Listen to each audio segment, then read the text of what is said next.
पानी पिलाओ।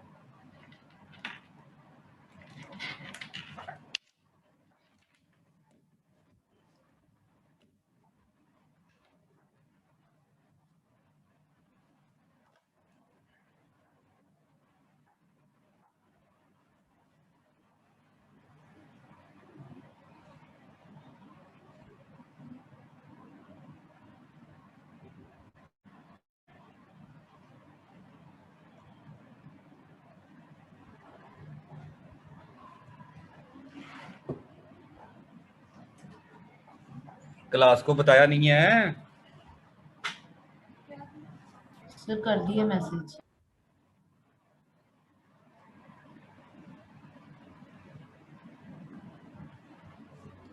मैं ऑनलाइन भी ऐसी क्लास लेता हूँ।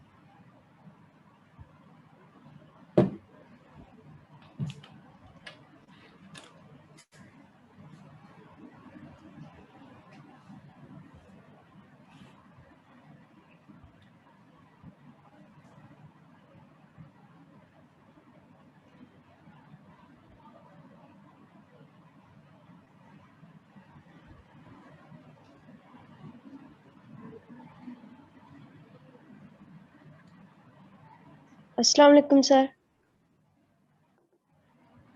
वालेकुम अस्सलाम।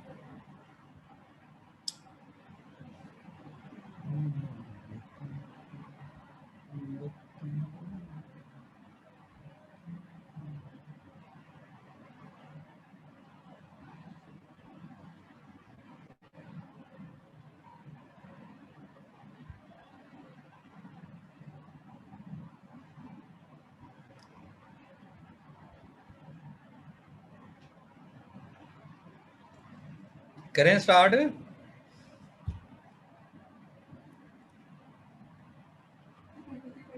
सर अभी 5 मिनट वेट कर लेते हैं, 5 स्टूडेंट्स आ मिनट जाए। अल्लाह का खौफ खाया करो जी यार, 5 मिनट समझती हो?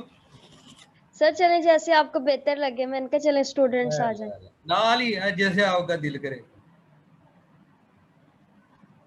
ਤੁਸੀਂ ਅੱਜ ਸੱਚਿਆ ਹੋਣਾ ਕਿ 11 ਵਜੇ ਕਲਾਸ ਵੀ ਸਟਾਰਟ ਹੋਣੀ ਹੈ। No no sir. दवा मंगते होने लाइट चल जाए रोज।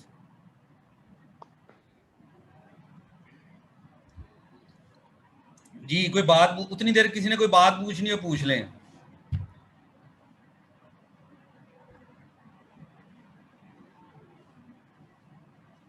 कोई बात किसी ने पूछनी हो पूछ लें। लास्ट टाइम हमने क्या देखा था?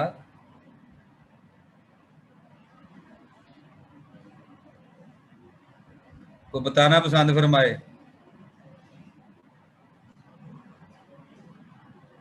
सर लास्ट टाइम तो हमने वही थोड़ी बहुत डेफिनेशंस आपने कहा था, ये बस थोड़ी जस्ट बहुत डेफिनेशंस नहीं, ही हैं। आप लोग लगता है आउटलाइंस नहीं फिर जाके चेक करती। सर लीनियर इनर्शिया का मैंने आपसे पूछा था तो आपने कहा था इसको मतलब ज्यादा करने की जरूरत नहीं है, नेक्स्ट लेक्चर में आपको मैं जनरल प्लेन मोशन करवाऊंगा तो उसको हमने करना है डिटेल में। मैंने सर हमने आपसे पूछा था कि सर इनको सर्च करना है तो आपने कहा था नहीं इसकी जरूरत नहीं। उसके अलावा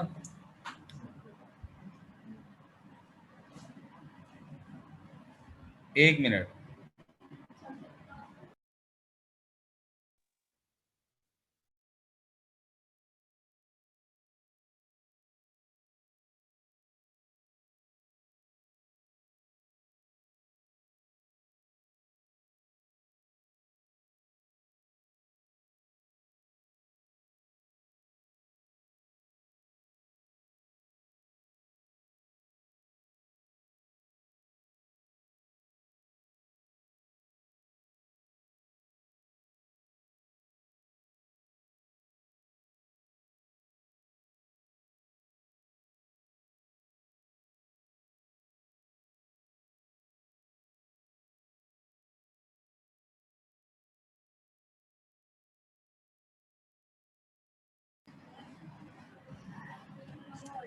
अच्छा जी करें शुरू।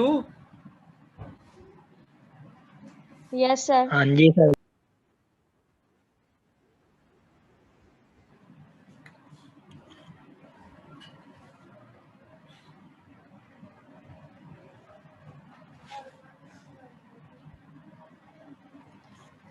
अच्छा जी लास्ट टाइम हमने रोटेशन के हवाले से कुछ बातें की थी, बता दें, कोई रिकॉल करवा दें क्या किया था। सर जनरल प्लेन मोशन की थी। वो तो एंड पे बताया था ना, उससे पहले क्या किया था?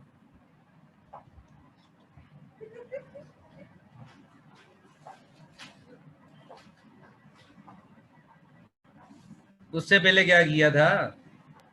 सर लीनियर से एंगुलर की वही देखी थी, फार्मूले ही जी देखे थे। भूल सर, जाते हो लीनियर हमें। Inertia, angular inertia. इनर्शिया क्या होता है, चलें इस पे बात कर लें जी यार। इनर्शिया क्या होता है? सर इनर्शिया आपने ये बताया था कि जो इनर्शिया वो मैस के ना डायरेक्टली प्रोपोर्शन होता है, यानी जितना ज्यादा मैस होगा उतना ज्यादा इनर्शिया होगा, और जितना ज्यादा मैस होगा उतनी ज्यादा फ्रिक्शन होगी, फ्रिक्शन की फोर्स होगी। और एंगुलर इनर्शिया में बेसिकली इनर्शिया मोशन को अपोज करने वाली जो फोर्स है उसको कहा जाता है। मोशन को जो अपोज करती है, friction is one of them. ठीक है, ब्रेक जो है, ब्रेक लगती है, अगर फ्रिक्शन ना हो तो ब्रेक लग जाती है। लड़के ज्यादा बेहतर बता सकते हैं। नो सर, अगर फ्रिक्शन नहीं होगी मेरा नहीं ख्याल कि ब्रेक लगेगी। अगर फ्रिक्शन है तो ब्रेक लग जाएगी। ठीक है, फोर्स आप ब्रेक पे लगा रहे हैं तो उससे आप गाड़ी रोक रहे हैं। आल दो कि वो यूटिलाइज कर रही है फ्रिक्शन को, लेकिन फोर्स तो आप लगा रहे हैं ना। सो बेसिकली, और उसकी वजह से उस वक्त जो चेंज आती है मोशन में यकदम जो है, वो जो मोशन को अपोज कर रही है फोर्स, ठीक है, उसको इनर्शिया कहते हैं। इसको मजीद देख लीजिएगा। ठीक है, इससे पहले भी कुछ देखा था मैंने, कुछ लिखा था, अगर कोई याद करवा दे।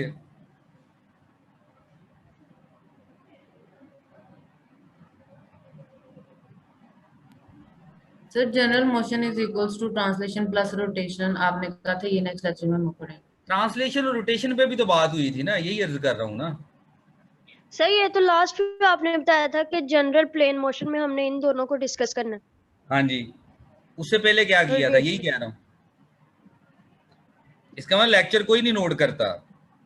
सर करते हैं, जो नोट किया वो अब आपको सारा बता रहे हैं। तो बताए ना, उससे पहले क्या किया है, ये तो एंड पे बताया था। सर उससे पहले हमने यही डिस्कस किया था, लीनियर इनर्शिया और एंगुलर इनर्शिया, और इन्हीं के आपने फार्मूलाज को ड्राइव कराया था। ड्राइव नहीं था कराया, मतलब उनका बताया था थोड़ा। कौन सा फार्मूला, आपने ये कहा वाला है एम में? जी जी sir, F is equal to m में, और M is equal to F over A, और I is equal to tau over alpha. I is equal to tau over alpha. Alpha. I क्या था? Angular inertia sir. और m क्या था? Sir mass. Mass. और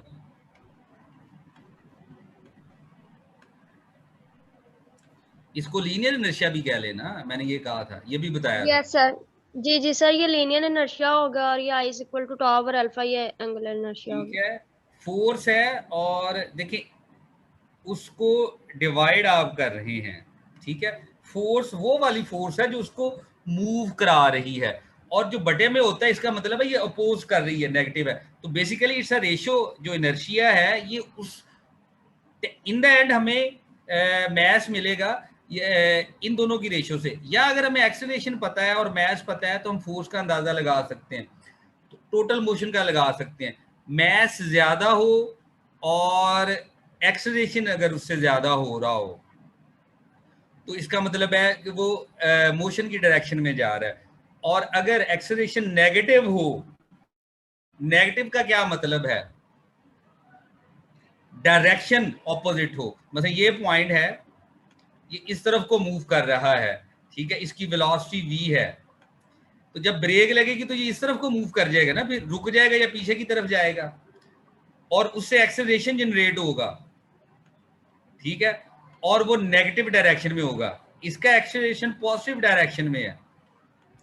ठीक है, तो नेगेटिव डायरेक्शन की वजह से एक्सेलरेशन नेगेटिव हो गया, तो उस वो जो फोर्स आएगी उसको इनर्शिया फोर्स कहेंगे, कि इस फोर्स से वो अपोज कर रहा है, वैसे वो मूव करता रहेगा। ठीक है, जी सर।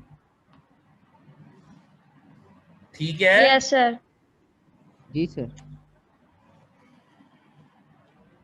एक बात और थी रिकॉल करने वाली,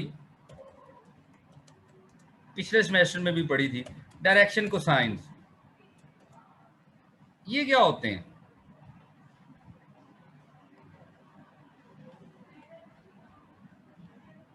ये क्या होते हैं?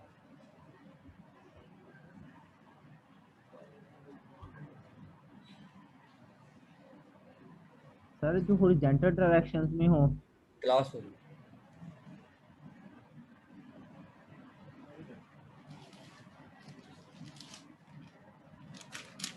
जरा ऊंचा बोलिएगा। सर जो हॉरिजॉन्टल डायरेक्शंस में हो, हमने हाँ बात जी। की थी डॉट प्रोडक्ट। सर हमने डॉट प्रोडक्ट में इसकी बात की थी, जो इन द डायरेक्शन ऑफ यार ए हो उस्मान, हॉरिजॉन्टल। तू माइक नवा नहीं लगा लेना यार। सर जी बाकी सभी लेक्चर में सही आवाज आती है, इस लेक्चर में ही नहीं आती सही। नहीं नहीं, मेरी बरी नहीं, तेरी आवाज आती। की कह रहे हो? सर मैंने कहा जो हॉरिजॉन्टल डायरेक्शन, जो हॉरिजॉन्टल में डायरेक्शन में हो हमारे पास, उसको कोसाइन हमने मेजरमेंट की थी पिछले सेमेस्टर में। पढ़ा हुआ है हमने वैसे direction cosine. Sir dot product में आपने थोड़ा सा बताया था इसके बारे में। क्या? सर डॉट प्रोडक्ट के में आज टॉपिक में आपने इसके बारे में बताया था कि बताया तो था, वही तो कह रहा हूँ ना, को रिकॉल करवा दें क्या होता है डायरेक्शन कोसाइन। सर फार्मूला आंदा सुभान अल्लाह, केड़ा? cos स्क्वायर अल्फा जमा cos स्क्वायर बीटा जमा cos square gamma is equal to 1। ठीक है, अब कॉज अल्फा क्या है? सर जो अल्फा को एक्स एक्सिस के अलोंग रिजोल्व करे। जी सर। किसको? सर वेक्टर को एक्स एक्सिस के अलोंग रिजोल्व करता है cos अल्फा। किस वेक्टर को? सर कोई भी वेक्टर जो एक्स वाई जी प्लेन में होगा।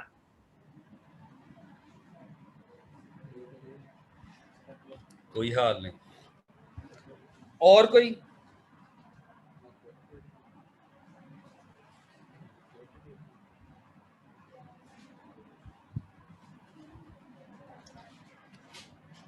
सर जो एक्स एक्सिस के अलोंग वेक्टर होगा उसके दरमियान जो एंगल होगा वो अल्फा होगा। अगली बारी मेनू ना कोई कवे कि साडे ग्रेड खराब क्यों ने। आर वेक्टर पोजीशन वेक्टर है, उसके कंपोनेंट्स हैं एक्स आई प्लस वाई जे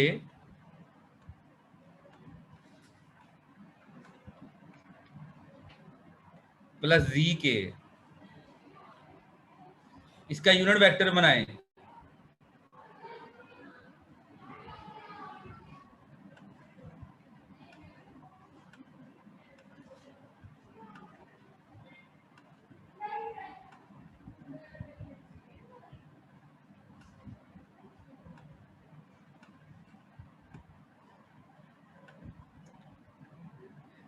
ठीक हो गया जी?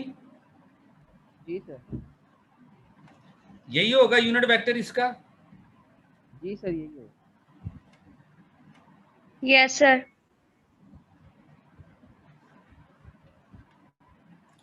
इसको कंपोनेंट फॉर्म में लिखने लगा हूं।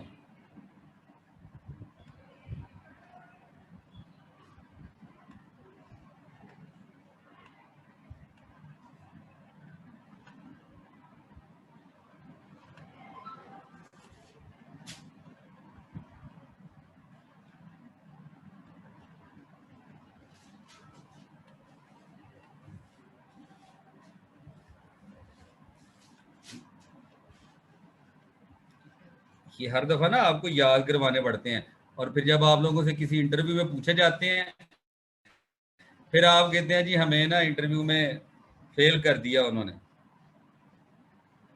ये रिजॉल्व कंपोनेंट्स है, यूनिट वेक्टर, ये पोजीशन वेक्टर है, ये उसका यूनिट वेक्टर है, यूनिट वेक्टर के ये रिजॉल्व कंपोनेंट्स हैं। इसको एल कह दें, इसको एम कह दें, इसको एन कह दें, ठीक है। तो अब वो जो इसने फार्मूला बोला था L square plus M square plus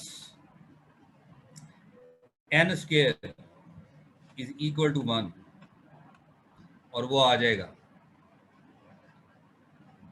और ठीक है, जी सर। तो ये क्या चीज है?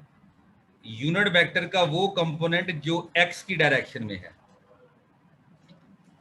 यूनिट वेक्टर का वो कंपोनेंट जो वाई की डायरेक्शन में है, और यूनिट वेक्टर का वो कंपोनेंट जो z की डायरेक्शन में है, ठीक है। यूनिट वेक्टर के जो रिजॉल्व कंपोनेंट्स हैं उनको डायरेक्शन कोसाइंस कहा जाता है।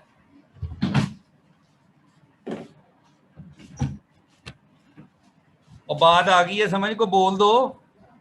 जी सर। सर ये जो आपने लास्ट लाइन बोली दोबारा बोल दे एक सेकंड। मैंने तो पिछले सेमेस्टर में भी ये बोली थी और मुझे इस बात पे गुस्सा आ रहा है, ठीक है। 50 दफा बताना पड़ता है, पता नहीं तुसी बड़े कितों होना है। यूनिट वेक्टर के जो रिजॉल्व कंपोनेंट्स हैं उनको डायरेक्शन कोसाइंस कहा जाता है। ठीक हो गया सर, थैंक यू। पढ़ के राजी नहीं है गए हो, मैं हिसाब ला लिया, एवं एफर्ट करदा मैं कि तुसी पढ़ लोगे।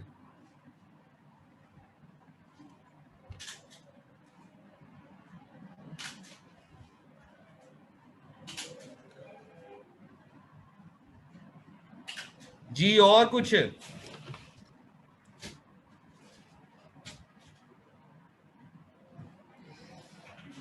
ये कॉज ऑफ द एंगल किसके दरमियान है?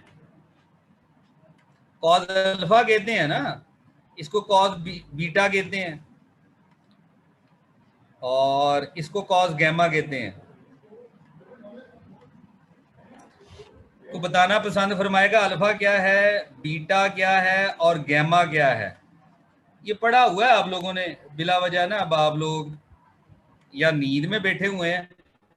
और ये भी बताना है, ये इस दफा क्लास में ये डिस्कस हो चुका हुआ है, अगर उस्मान को याद हो, कि एंगल क्या होता है। दो रेज हो, उनका इनिशियल पॉइंट सेम हो और दूसरा जो पॉइंट है वो सेपरेट हो, तो उनके दरमियान जो है वो एंगल है। और ये भी बताया था कि एंगल किस तरह कैलकुलेट करते हैं, यस वो सर। बताया था कि नहीं? जी सर बताया था। तो अब ये बताना है अल्फा कौन सी दो लाइनों के दरमियान एंगल है, कौन से दो एक्सिस कह लें चले। बीटा कौन से दो एक्सिस हैं उनके दरमियान एंगल है, और गैमा कौन से दो एक्सिस हैं उनके दरमियान एंगल है। सर अल्फा जो होगा सर हमारे पास जो एक्स एक्सिस होगा और पोजीशन वेक्टर के दरमियान एंगल होगा, वो जो थोड़ा वाई ऊंचा वर्टिकल और प्लीज प्लीज थोड़ा ऊंचा। सर जो हमारे पास अल्फा होगा वो हमारे पास एक्स कंपोनेंट और पोजीशन वेक्टर के दरमियान एंगल होगा। जो बीटा होगा वो हमारे पास वाई कंपोनेंट और पोजीशन वेक्टर के दरमियान एंगल होगा। और जो गैमा होगा हमारा होगा।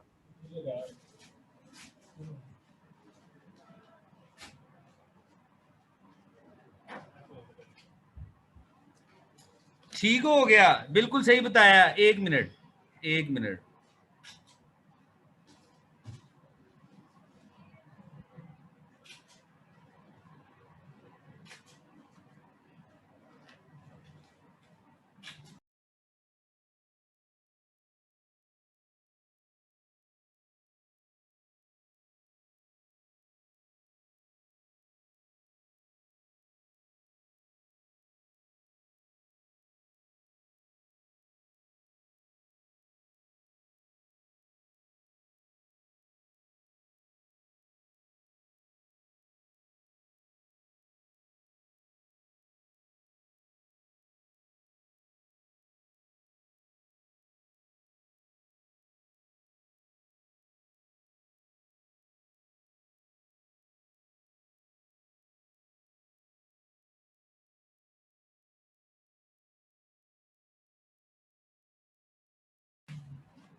पोजीशन वेक्टर का एक्स एक्सिस के साथ जो एंगल है वो अल्फा कहलाता है। पोजीशन वेक्टर आर का वाई एक्सिस के साथ जो एंगल है वो बीटा कहलाता है। और पोजीशन वेक्टर का जो जी एक्सिस के साथ एंगल है उसको गैमा कहते हैं। और इन एंगल्स का कॉज ले तो वो डायरेक्शन कोसाइंस बनेंगे, यानी वो यूनिट वेक्टर जो पोजीशन वेक्टर का यूनिट वेक्टर है उसके तीनों एक्सिस की डायरेक्शन में जो कंपोनेंट्स हैं उनकी वैल्यूज बनेगी उस एंगल से। Is it clear? जी सर। क्लियर? जी सर क्लियर। लास्ट टाइम हमने ये देखा था, रोटेशन के हवाले से बात की थी और ये कहा था कि जो रोटेशन होती है ये भी सम सॉर्ट ऑफ ट्रांसलेशन है। और L is equal to R theta, वो मैंने एग्जांपल दी थी। बेसिकली दो ट्रांसलेशंस की जो रेशियो है उसको हमने एंगल कहा हुआ था। जी सर। 1 मिनट होल्ड कीजिएगा।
जी क्या बात हो रही थी?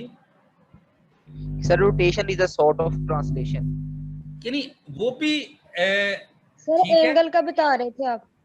हाँ जी, सर आप बता रहे थे कि मैंने आपको एंगल बताया था कि द रेशियो जी between angle arc rotation line. Angle में काउंट करते हैं ना, थीटा जो था। ठीक है, यस इसको सर। एंगुलर वो डिस्प्लेसमेंट कहते थे ना हम, एंगुलर जी डिस्प्लेसमेंट। जी। एक्स को लीनियर डिस्प्लेसमेंट और थीटा को एंगुलर डिस्प्लेसमेंट। तो L is equal to R theta जो था, ठीक है, theta is equal to L over R. Yes sir, ये लिखवाया हुआ है आपने। ये मैंने बताया था कि ये दो लेंथ की रेशियो है। लेंथ मीन ट्रांसलेशन ही है ना, तो ये दो ट्रांसलेशंस की रेशियो है। इसका मतलब ये है कि जो रोटेशन है बेसिकली दो ट्रांसलेशंस को इकट्ठे देखने का नाम है। जी ठीक sir. I repeat my words, मैं अपना सेंटेंस रिपीट कर लूं, बड़ा कीमती जुमला है ये। रोटेशन जो है दो ट्रांसलेशंस की रेशियो का नाम है। ये हमारे सामने फार्मूला मौजूद है। किसी को इस पे एतराज है तो बता दें। No sir. हाँ जी, नो सर क्लियर है। क्लियर? जी सर। बाकी तो जी सुनते सर। हैं। यस जी सर। सर। Yes sir. जी सर। तो अब एक ट्रांसलेशन को चेक करना हो तो एक चाहिए होता है कोऑर्डिनेट एक्सिस। तो रोटेशन मैंने कितने बताया, कितने की है? दो की। सर दो दो की। ट्रांसलेशन की, दो यस सर। जी सर। ट्रांसलेशन की रेशियो है। तो हमें दो कोऑर्डिनेट सिस्टम चाहिए अगर उसको ट्रांसलेशन के एस्पेक्ट से देखना है। जी ठीक सर। बातें ना कीमती हो रही हैं, ये कोई नहीं बताएगा, ये मैं बता दूं।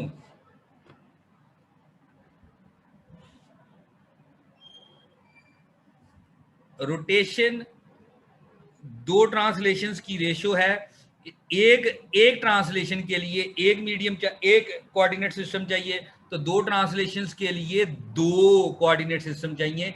अगर रोटेशन को in terms of translation observe करना है तो उसके लिए हमें दो कोऑर्डिनेट सिस्टम्स चाहिए। तो दो कोऑर्डिनेट सिस्टम्स को इकट्ठा देखेंगे तो वो वेक्टर नहीं रहेगा, टेंसर हो जाएगा। ऐसे ही है? जी सर बिल्कुल जी सर। हैं, हाँ हाँ बिल्कुल ऐसे ही है। देखिए ना, एक कोऑर्डिनेट सिस्टम के 3 कंपोनेंट हैं, तो अगर उसके दो कोऑर्डिनेट सिस्टम में 3⁻²2 हो जाएगा, और उसको हम टेंसर ऑफ ऑर्डर 2 कहते हैं। जनरलाइजेशन है ना वेक्टर की, जितने कोऑर्डिनेट सिस्टम्स के साथ देखेंगे एक वक्त में, वो उसका ऑर्डर कहलाता है उस टेंसर का। तो अगर एक ही कोऑर्डिनेट सिस्टम के अंदर देखना तो 3⁻1 3 कंपोनेंट हैं, इसको हम वेक्टर कह देते हैं। और अगर दो कोऑर्डिनेट सिस्टम के साथ देखेंगे तो ये 3⁻2 है, इसके 9 कंपोनेंट्स हैं, इसको टेंसर ऑफ ऑर्डर 2 कह देते हैं। जी ठीक सर। क्लियर? जी सर। जी सर। ये बात हजम हो गई? जी सर हो। सर एक दफा रिपीट कर दें ये लास्ट वाली जो आपने बताया ਮੈਨੂੰ 3⁻2 ਲੱਗਦਾ ਇਹਦੇ ਨਾ जीआर ਦੇ ਨਾ ਕੰਨ ਸਾਫ਼ ਕਰਾਣੇ ਪੈਣੇ ਨੇ। सर वो जो आपने पहले बात बोली थी, आपने कहा था कीमती हैं, तो वो मैं लिखने लगा। आप ना, मैं एक बात बताऊं, आप समझने की बजाय ना लिखने पे ज्यादा कंसंट्रेट कर रही हैं, तो बात समझा करें, लिखा बाद में करें, पहले बात खुद ही समझ। कहते हैं जो मैं बोलता हूँ उसमें से ज्यादा पेपर आता हाँ है। जी, तो आप मैंने कहा हुआ रिकॉर्ड कर लिया करें, स्क्रीन रिकॉर्डिंग में ये रिकॉर्ड हो जाता है। Okay sir. मैंने तो अर्ज की हुई है, बल्कि जो कर रहा है रिकॉर्डिंग उससे मांग लें। मैं रिपीट कर रहा हूं, जो रोटेशन है वो दो ट्रांसलेशंस की रेशियो है। दो ट्रांसलेशंस की जो रेशियो है, अगली बात ये मैंने की है कि एक ट्रांसलेशन को ऑब्जर्व करने के लिए एक कोऑर्डिनेट सिस्टम चाहिए, तो दो को ऑब्जर्व करने के लिए, इकट्ठे की बात कर रहा हूं, इकट्ठे ऑब्जर्व करने के लिए दो कोऑर्डिनेट सिस्टम चाहिए होंगे।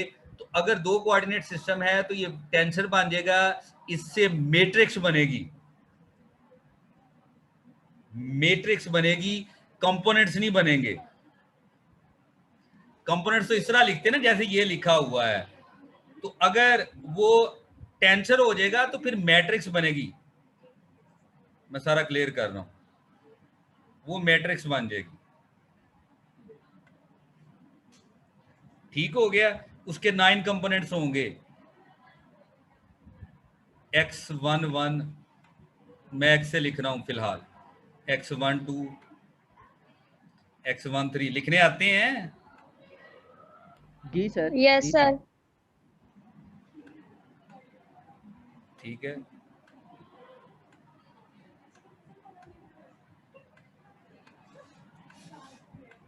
ठीक है, बाकी कंप्लीट कर लीजिएगा। ये 3 है, ठीक है। अगर x को 1 कहूं, ये x और है, और ये x एक्सिस के कंपोनेंट वाला, y को 2 कहूं, z को 3 कहूं, और वो जो ये मैंने x लिख दिया, इसको a लिख लें, a ज्यादा आसानी रहेगी, a अगर कर लें फिर आपको ना तंग नहीं होंगे। ठीक है, तो वो कंपोनेंट जो पहले के x और दूसरे के x के साथ है। रोटेशन में ये जो कंपोनेंट्स आते हैं, ये मैं बता दूं, यहां पे जो कंपोनेंट्स आते हैं वो डायरेक्शन कोसाइंस आते हैं। गौर से सुनिएगा, रोटेशन में जो मैट्रिक्स के अंदर जो बनती है, कंपोनेंट्स की जो मैट्रिक्स बनती है, उस कंपोनेंट्स की मैट्रिक्स में जो कंपोनेंट्स आते हैं वो डायरेक्शन कोसाइंस के। असल में टाइम थोड़ा है, इसको मैं नेक्स्ट पे प्रॉपर एक्सप्लेन करूंगा। तो ये 1 1 लिखा हुआ है, पहले कोऑर्डिनेट सिस्टम का x दूसरे कोऑर्डिनेट सिस्टम का जो x है उसके दरमियान जो एंगल बनता है, पहले कोऑर्डिनेट का x कंपोनेंट और दूसरे का, यानी और दूसरे का y, यानी ये x और x के दरमियान एंगल है, ये x और y के दरमियान एंगल है, ये x और z के दरमियान एंगल है। जिस तरह अल्फा बीटा गैमा थे ना, जिस तरह अल्फा जी बीटा सर, गैमा आती थे, समझ। जी सर समझ आ रही है। उसी तरह यहाँ पर x और x के दरमियान एंगल, x और y के दरमियान एंगल, x और z के दरमियान एंगल, फिर उसी तरह y। अच्छा, ये एक x क्या है, y x क्या है, ये मैं फिगर बना देता हूँ, कल को यहीं से आगे स्टार्ट करेंगे और आज की बात यहाँ पे खत्म हो जाएगी। इनर्शियल और non inertial frame of reference की बात हुई थी, याद आया जी? जी सर। Yes sir. इनर्शियल क्या थे, जो मूव नहीं करते थे, और नॉन इनर्शियल क्या थे, जो मूव करते थे। तो एक इनर्शियल फ्रेम ऑफ रेफरेंस है, फ्रेम ऑफ रेफरेंस कह लें, कोऑर्डिनेट एक्सिस कह लें, एक ही बात है इस वक्त। क्लियर?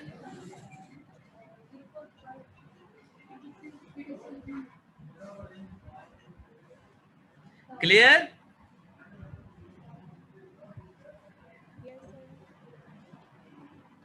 कोई भी नहीं बोल रहा। Yes sir. बल्कि मिटा लेते हैं।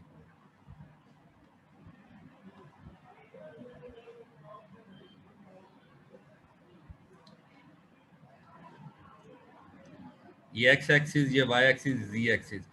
इनर्शियल फ्रेम ऑफ रेफरेंस है, ये मूव नहीं करता, घूमता नहीं है, रोटेट नहीं कर रहा।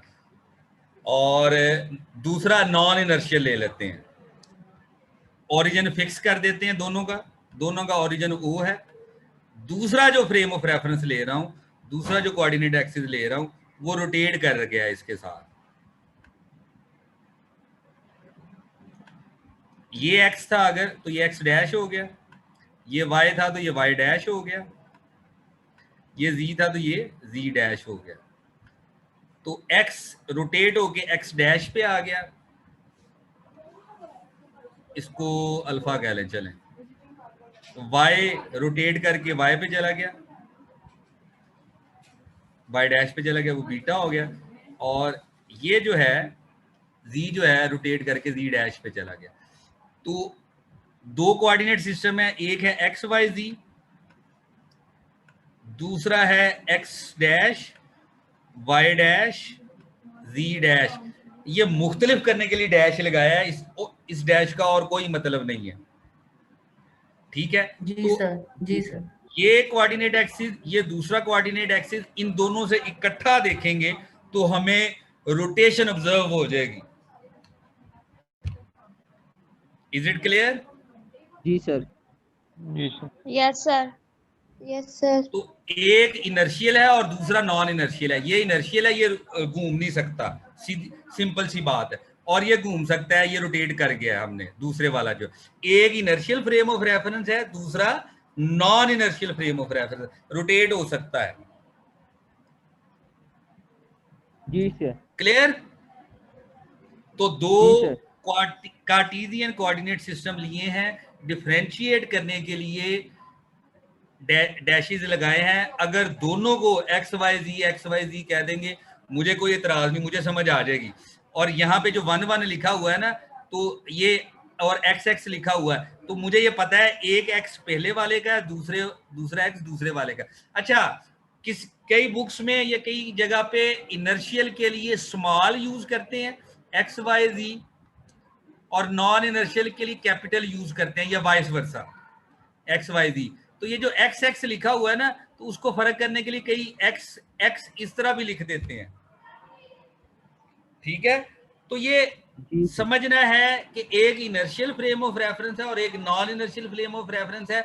नोटेशन आप जिस तरह की मर्जी यूज करें, यहाँ पे आपको पता होना चाहिए कि ये उसका एक्स कंपोनेंट और उसके एक्स कंपोनेंट के दरमियान, यानी यहाँ पे कोई पॉइंट पड़ा हुआ है, ठीक है?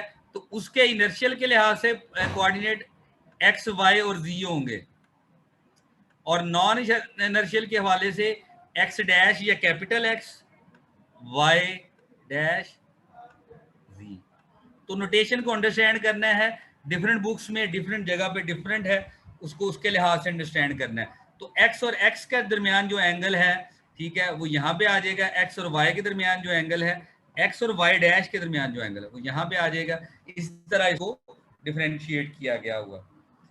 आज सिर्फ लिखने का बताया है, कल इसको प्रॉपरली डिफाइन भी करेंगे, सॉल्व भी करेंगे और इसी यहीं से स्टार्ट करेंगे। यहाँ तक सिर्फ फिगर को एक्सप्लेन किया है, रोटेशन को in terms of translation explain किया है, डायरेक्शन को साइंस को एक्सप्लेन किया है कि एंगल की जरूरत क्यों पड़ती है। जब डायरेक्शन बतानी होती है तो डायरेक्शन के लिए हमें यूनिट वेक्टर यूज करना पड़ता है और यूनिट वेक्टर के जो कंपोनेंट्स होते हैं उनको डायरेक्शन को साइंस कहा जाता है। आज का जो लेक्चर हुआ है उसके हवाले से कोई बात पूछनी हो, ये बातें बड़ी कीमती थी, आज कई हवालों से कंसेप्चुअल थी, ठीक है, पल्ले पड़ गई हैं तो बता दें, बात समझने जब वाली है। भी दो कोऑर्डिनेट्स की रोटेशन देखेंगे तो हम लोग हाँ जी, एक इनर्शियल फ्रेम और एक नॉन इनर्शियल फ्रेम लेंगे। हाँ जी, सवाल क्या है नूर?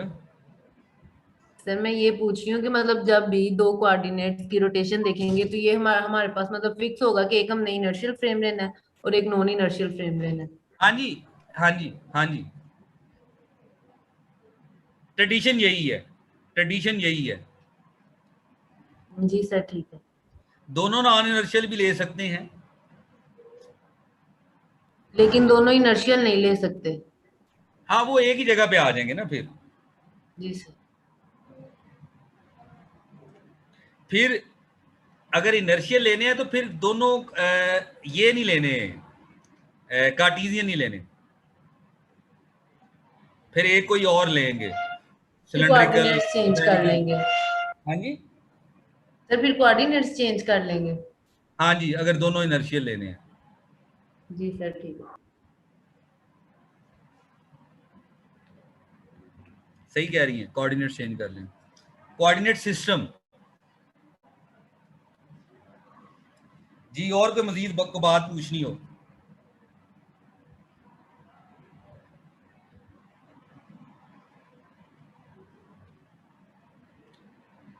जरा कैमरे ऑन करें ना, मैं भी अटेंडेंस ले लूं। सारे कैमरे ऑन करें।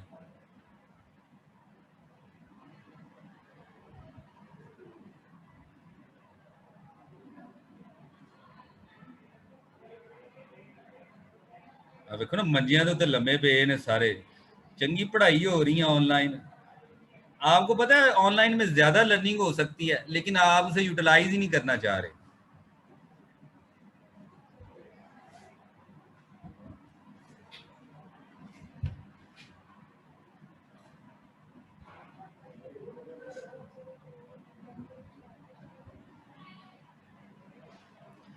बाकी सोए हुए हैं, लड़कियां ने पर्दा कितों तक करना शुरू कर देता है।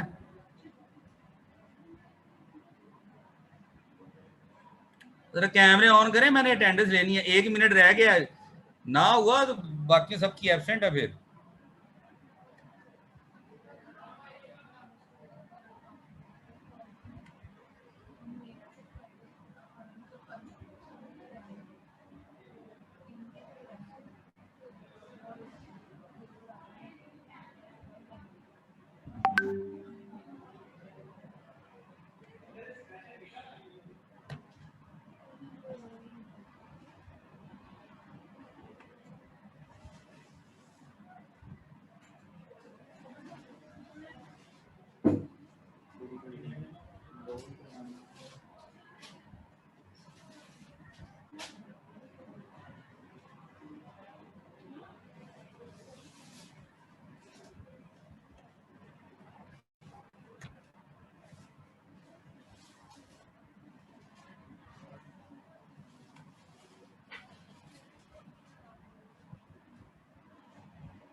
अब मलक आसिफ शहीद कौन है? शहजादा रोल नंबर ही नहीं लिखा होया।